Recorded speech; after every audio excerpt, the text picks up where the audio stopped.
Preparing neighbors to use the life-saving drug could help first responders. Officials say they've seen an 80% increase from 2015 to 2016 in the amount of ODs they've responded to. After today, Spring Cleaners will officially close off its production to customers. But at the same time, some new businesses have already begun operation and others are waiting to serve customers. Neighbors call Kings Creek peaceful and quiet, but after discovering a woman's body near here, some people are beginning to question that. Columbus Public Health says it's seen an increase in the amount of complaints they've received about dogs on patios. So far this year, roughly 10 businesses have been cited. Newswatch reporter Josh Gregory is live in Alexander with more on the issue. Josh? Lily, after failing last November, the school district has made major budget cuts, and if the levy fails again, the next round of cuts will be even more severe. And in addition to that, there is still some confusion in the community about what the school is currently doing with the money they have. The Athens community organized a Confederate flag hanging at Ohio University. Newswatch reporter Josh Gregory is live at Kennedy Museum, where the event is set to take place next. Josh? Abby, I'm standing outside of the Kennedy Museum of Art right now, where the Confederate flag that was hanged earlier today is now located. The Ohio Smoked Meat and Barbecue Festival, and temperatures are looking nice out there. Josh, how's it looking?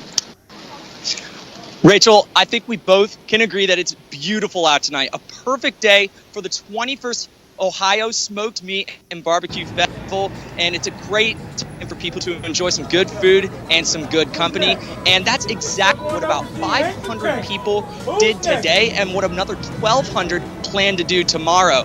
We've got 43 competitors and 16 vendors from all across the country setting up right now for this nationally recognized festival. And tomorrow, these competitors, they will compete with each other to produce the best scrub and have a chance at $10,000. Rocky Outdoor Gear Store is funding the event this year. So right now, I'm here with one of the event coordinators, Amy Spout. So Amy, thanks a lot for being able to talk with me.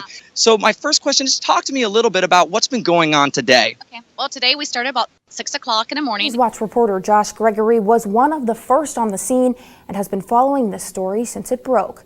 Josh joins us now live on West Union Street with the latest. Lily, while the state fire marshal and Columbia Gas continue to investigate the scene, local officials say evidence points to an explosion as the cause of all the damage you see. I got a call from my room, a classmate who lives like 2 doors down. He just called me on Facebook or messaged me on Facebook. He's like, hey, are you alive? Bennis Pavisian says he's lucky to be alive after his apartment building partially collapsed yesterday. I might be walking on borrowed time right now just because, at least health-wise, you know, something could have happened. The incident injured 1 and displaced 7 Ohio University students. The condition of the student transported to O'Blinas Memorial Hospital has not been released, though many witnesses reported he had mild to severe burns. Athens Fire Chief Robert Reimer is estimating about $150,000 worth of damage to the building that also houses cycle path bicycles. All my furniture is obviously destroyed, my computer, my books, my med school books, my stethoscope, all that stuff is pretty much gone. Reimer believes it was an explosion that caused roughly 25 or 50% of the building to collapse. From the evidence that we received from the initial call, the sound, as well as the evidence of what the scene looks like when we were down there, the fire marshal's office is, I believe, under the understanding that it's an explosion. As investigators keep looking for answers, Bennis is looking for a place to live for the remainder of the semester. Do you know where you're going to stay tonight? I'm still at the hotel for one more night, and then I don't know. Ohio University Media Relations Manager Dan Pittman says the university is in the process of providing food, clothing, and shelter for all those affected by the incident. Live in Athens for Newswatch, I'm Josh Gregory. The Union County Fair is in full swing, but safety is on everybody's mind. I just want them to have fun, but I do want them to be safe too. As Carrie Grome watches her 3 sons wait their turn in line, Franklin County investigators are working to piece together what happened in the moments before the fireball ride at the Ohio State Fair broke loose yesterday, leaving 1 dead and 7 injured. It just made me extra aware today during the rain, especially as I watched them start the rides back up. I'm very aware of how much they're doing their protocols. An issue fair organizers say they address each and every day. Number one priority, safety first. There is no job so urgent that we cannot perform safety first. Union County directors say they check the rides each and every morning and after it rains. They check the bolts on the rides, they check the compartment, and they check the straps. And this is our book that goes out every day to the ride prior to it opening. Kissel says in addition to the initial state inspections, each ride keeps a log of maintenance repairs and paperwork showing each operator's certification. We're trying to think about more of what if, instead of being reactive, trying to be more proactive, and what's it going to take to make sure that everybody's safe and has a very safe time at the fair. And as investigators work to determine what happened in Columbus, Grome says she will keep a watchful eye on the rides her sons pick and hope this tragedy leads to tougher standards. I hope that it does change overall the safety protocol of the industry. In Union County, Josh Gregory, 10 TV News. The lab's latest project, creating a catalog of 360 video medical students and professionals can use for training, something the lab says has never been done before. What Ohio University is doing right now with virtual reality is pretty unparalleled. Junior Caitlin Emter is one student that sees a future for virtual reality for more than just entertainment.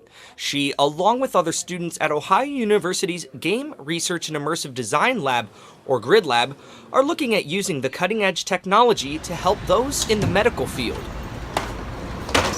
We're now talking to hospitals who are recognizing the name of the GRID Lab, and they see our work and they say, hey, we have a need, can you meet this? And the need? Creating a catalog of 360 video medical students and professionals can use for training. We were finding that it's taking the first-year medical students a third of their time to get acclimated to the place. Well, imagine if they were acclimated using Preality before they got there. Then day one, they're ready to learn. Professor Eric Williams oversees these projects at Ohio University. He selected Emter and Senior Henry Weber to travel with him to San Francisco to gather 360 video of trauma nurses dealing with different emergencies.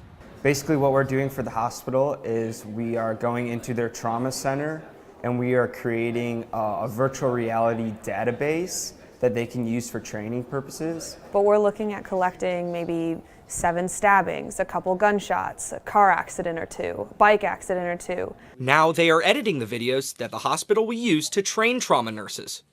You're never going to be in that head nurse position until you work your way there. You're never going to understand that point of view until you're actually there. But when we create this virtual reality perspective from the head nurse's point of view, we could put that registered nurse in training into that perspective, and they can view what this nurse is doing, how they handle, who they're talking to, how everybody in the room is operating, what they're looking at. The hope is that these videos will ultimately help the trauma nurses build teamwork. A team that functions better will save more lives. The value to the GRID Lab students, learning the tools of their trade. To us, it's not necessarily about the technology, it's about teaching students about the technology. Weber recently announced via social media that he has accepted a position at a VR neurological rehabilitation company in Fort Worth, Texas. Reporting live for Newswatch, I'm Josh Gregory.